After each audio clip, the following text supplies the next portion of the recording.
Saxon Algebra 1/2, lesson 35. Welcome students to the topic of subtracting mixed numbers. This is just like the adding mixed numbers lesson we did recently, in which there are two ways to go about it, and I will illustrate both of them.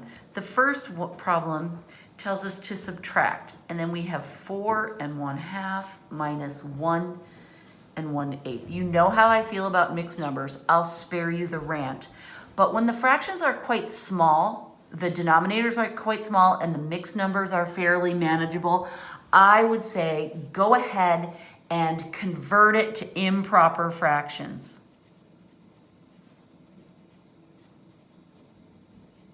That will be the method we use most of the time in the future.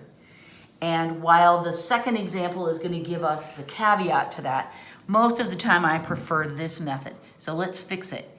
8 plus 1 is 9 over 2 minus 8 times 1 is 8 plus 1 is 9 over 8.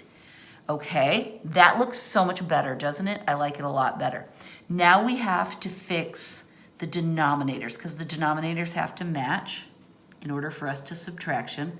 The least common multiple, this is a nice one, right? Because all we have to do is adjust this one, multiply it by 4, and this one can stay the same. So our least common multiple is 8, and then I'm going to multiply this one by 4 over 4. This is kind of the shorthand notation.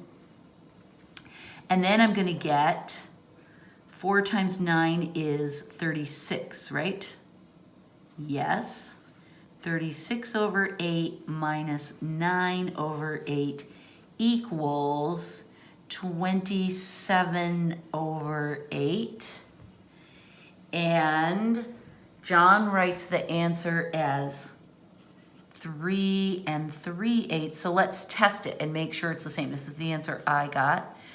8 times 3 is 24, plus 3 more is 27 over 8. So it's the same. And as I've said before, I prefer to see the answer as an improper fraction rather than a mixed number. Now, so that's the general rule I want you to follow. However, when there's a problem like this next one,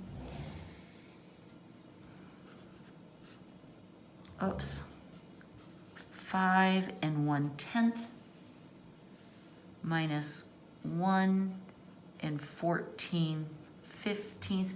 Well, I would probably continue to do this one in this style. But what I want to illustrate is that if you want to do this where you keep them as mixed numbers, that's fine. We're just going to reformat it. 5 1/10 minus 1 14/15. So this is a 1, not a 4. Okay, this is the style where we will divide it in half. We'll deal with just the fractions. We need an LCM. Let's see, 10 won't go into 15. They're such close friends, right? 5 times 2 and 5 times 3. But the only number that they'll both go into, or the first one, is 30, right? So we're going to have to multiply this one by 3 over 3. And that gives us 3 over 30. And then we'll multiply this one by 2 over 2.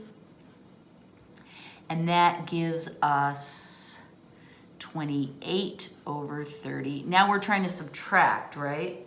And the problem here, which we wouldn't have if we did it this way, the problem is we don't have a big enough number up here. 3 minus 28 is not going to fly.